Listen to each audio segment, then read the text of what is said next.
Halo, assalamualaikum teman-teman. Selamat pagi, selamat siang, selamat malam. Nah, harus disapa sama Pak. Ya, jadi saya di sini untuk berbincang dengan rekan saya, Bapak Arsen, berbincang-bincang santai. Santai saja kaitannya dengan evaluasi pelaksanaan P5 proyek penguatan profil pelajar Pancasila yang merupakan salah satu ikon lah dalam pelaksanaan atau implementasi kurikulum Merdeka.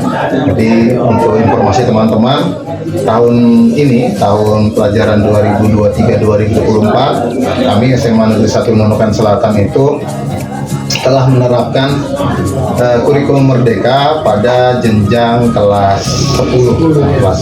Jadi lanjutan dari SMP sudah kita terapkan kurikulum Merdeka yang salah satu ikonnya itu adalah pelaksanaan proyek profil pelajar Pancasila. Nah, bersama saya ini sudah hadir, sudah ada Bapak hadirnya dari tadi pagi Pak ya? Dari pagi. Nah, Bapak Arsenius Lele, beliau adalah wakil kepala sekolah bagian kesiswaan di SMA Negeri 1 Nunukan Selatan. Nah, tahun ini juga beliau merangkap sebagai koordinator pelaksanaan P5. Jadi supaya teman-teman tahu nih Pak Arsen. Jadi apa sih itu P5 Pak Arsen? Oke, jadi terima kasih Pak Uji sebagai kurikulum SMA 1 Nunukan Selatan. Yang pertama bahwa teman-teman mempercayakan saya sebagai koordinator ketua tim P5 untuk kurikulum kita ya, kurikulum mereka pada tahun ini. Untuk pelaksanaannya masih di tingkat kelas 10. Nah, mungkin tidak asing lagi bagi pendidik kalau dibilang kurikulum Merdeka, tetapi ada kegiatan yang di dalam kurikulum Merdeka itu adalah yaitu proyek penguatan profil pelajar Pancasila. Nah, mengapa mungkin dibuat seperti itu? Mungkin tujuannya adalah mau menanamkan kepada siswa nilai-nilai Pancasila yang kita semua bisa pahami dan tahu bahwa semakin luntur khususnya di anak-anak atau generasi muda kita, maka gebrakan Menteri Pendidikan dengan melakukan kegiatan ini yaitu proyek penguatan profil pelajar Pancasila. Mungkin salah satu tujuannya adalah menanamkan nilai-nilai Pancasila terhadap peserta. Oh iya, jadi tujuannya itu untuk mengembangkan karakter Pancasila di peserta didik. Jadi sasarannya ini siapa saja Pak? Kalau kita melihatkan yang kita lakukan selama ini kan sasarannya ke peserta didik. Apa semua jenjang? Maksudnya kalau di satuan pendidikan itu kalau dia sudah melakukan kurikulum Merdeka, maka P5 itu adalah bagian dari kurikulum Merdeka tersebut. Kemudian untuk tingkatan siswa di atasnya itu bisa mengikuti kegiatan atau aktualisasi budaya yang masih ada kaitannya dengan profil pelajar Pancasila. Jadi semua siswa kita ingin tanamkan nilai-nilai Pancasila tadi itu Pak ya. Oke. Bagaimana cara menanamkannya itu? Apakah ada treatment khusus? Ada treatment khusus untuk menerapkan P5 itu di sekolah? Jadi kan ketika satuan pendidikan itu melakukan kurikulum Merdeka, nanti dimasukkanlah kegiatan P5 tersebut. Maka kita tahun ini kan melakukan P5 dengan memprogramkan beberapa proyek proyek kegiatan itu. kegiatan. Dan seingat saya sih ada 3 ya, Ada tiga. tiga kegiatan Iya. itu, 3 kegiatan untuk proyek penguatan profil pelajar Pancasila Pelajar Pancasila. di luar aktualisasi budaya sekolah Di yang luar. merupakan bagian dari P5. Iya. Ya, saya ingat itu ada tema-tema yang kita Ada tema-tema yang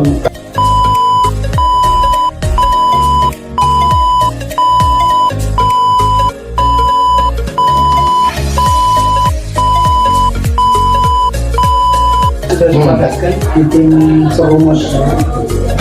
Itu kan kita sudah merumuskan 3 tema ya, kewirausahaan, gaya hidup berkelanjutan dan lanjutan dan suara suara demokrasi yang sudah kita sudah kita jalani untuk kurikulum merdeka kita di tahun Iya, pertama ya. tahun pertama. Begitulah. Jadi ada 3 tema yang kita terapkan. Nah, bagaimana dengan pelaksanaannya? Apakah dilaksanakan di jam-jam pelajaran atau gimana nih pelaksanaan tema-tema untuk P5 ini? Oke, kemarin memang kita merumuskan untuk ketiga tema itu kan kita programkan atau laksanakan di jam dan minggu yang khusus ya. Jadi iya. tidak berjalan dengan mapelnya, tapi kita Oh, iya. memprogramkan, misalnya 1 minggu full itu kegiatan P5 gitu, untuk setiap proyek tadi. Proyek tadi. Iya. Jadi itu sambil kita mengevaluasi karena kita juga baru tahun pertama, jadi nanti kan kita mengevaluasi di mana kekurangannya, di mana baiknya, lalu kita benahi untuk tahun berikutnya. Oh, oke.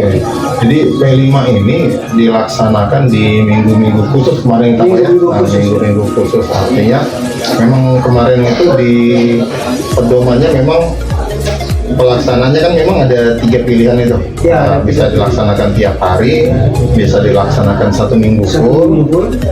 bisa yang dilaksanakan 1 hari full dalam tiap minggu. Dalam tiap minggu. Dalam tiap minggu. Jadi kita Tapi kan kemarin kan kita memilih di 1 minggu. 1 minggu full dalam tiap bulannya ada lah di akhir bulan tuh ya. Kemudian bagaimana dengan pelaksananya?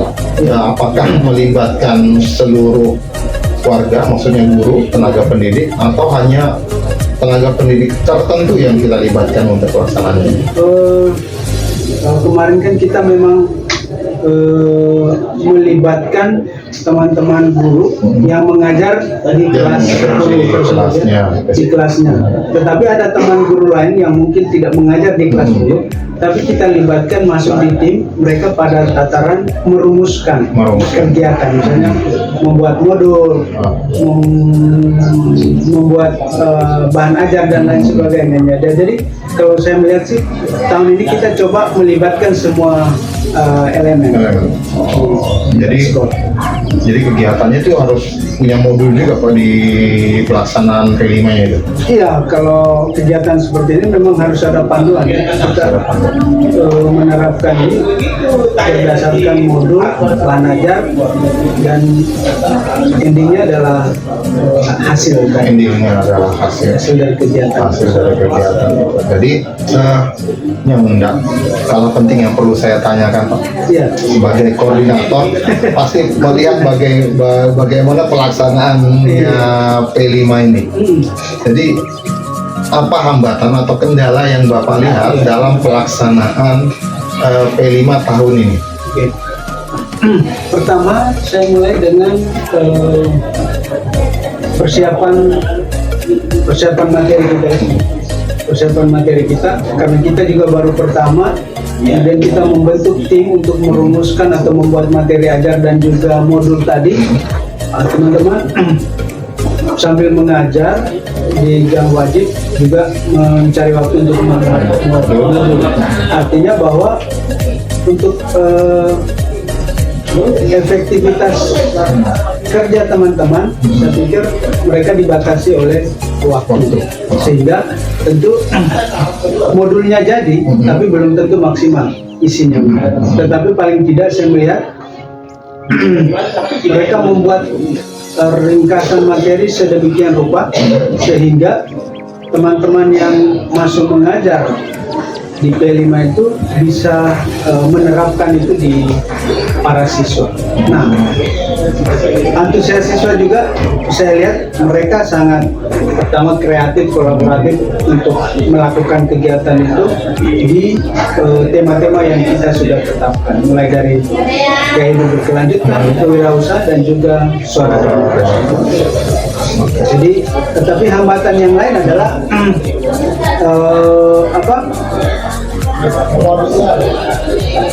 keterbatasan waktu dan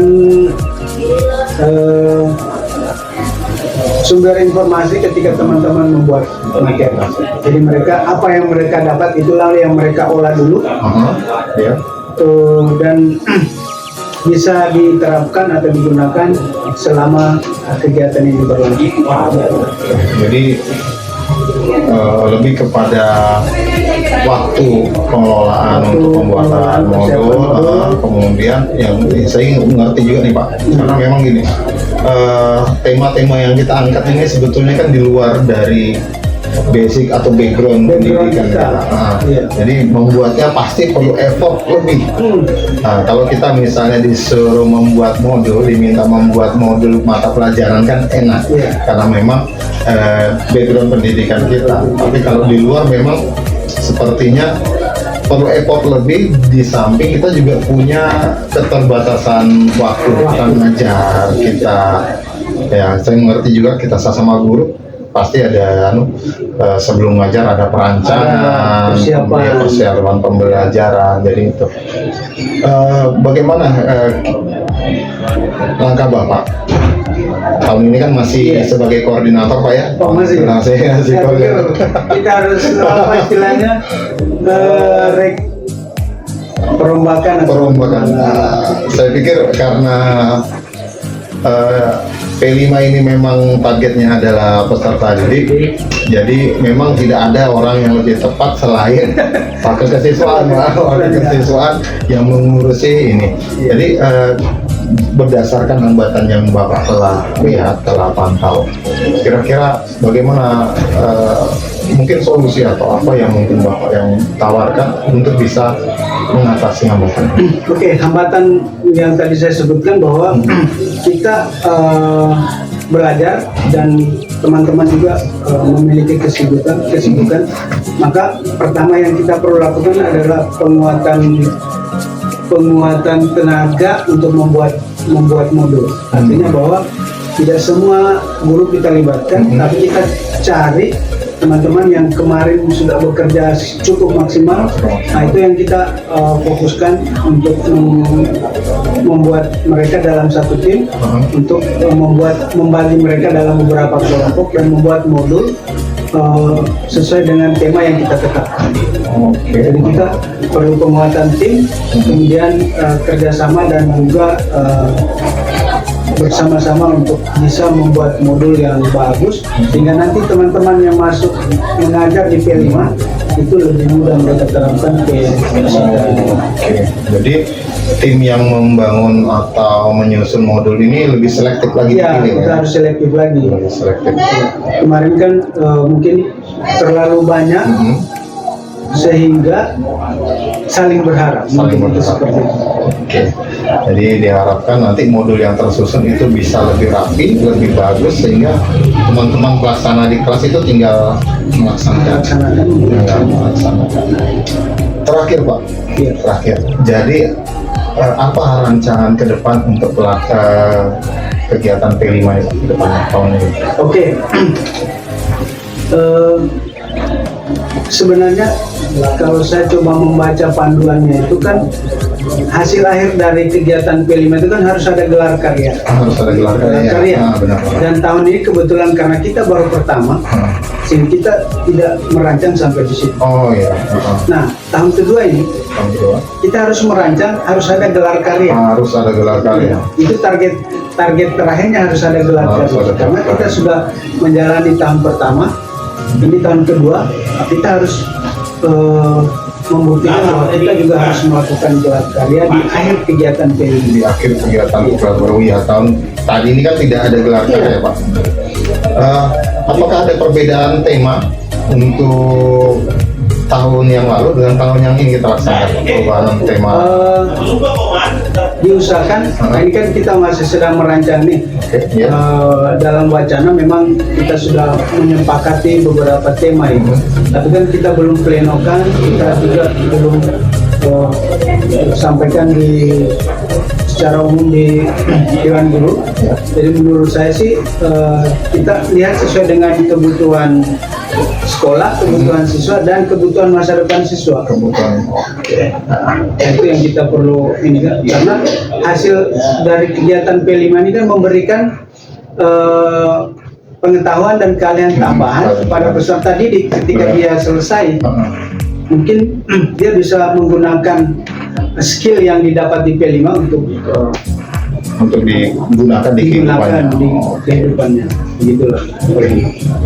Akhir, apa harapan Bapak dalam pelaksanaan P5 ke depan? Oke, harapan saya kepada kita semua, Bapak Ibu Guru, juga peserta didik, ini kegiatan P5 yang baik karena memang kita sebagai guru ingin menunjukkan dan memberi contoh kepada peserta didik, maka kita perlu kerjasama yang baik dan juga untuk peserta didik agar kita bisa memandu mereka untuk mengembangkan kegiatan P5 ini sebagai bekal mereka untuk masa depan mereka.